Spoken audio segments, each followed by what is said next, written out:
The second most common maintenance error is cups not available.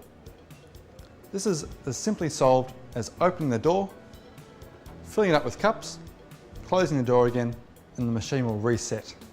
The third most common maintenance error is no water. This is caused when the water drum itself is empty. Simply refill the water drum with water, place it back into the base cabinet, then open the door to the machine, close the door, and the machine will reset itself. If you have any other technical problems, please call this number and one of our technicians will be happy to help you.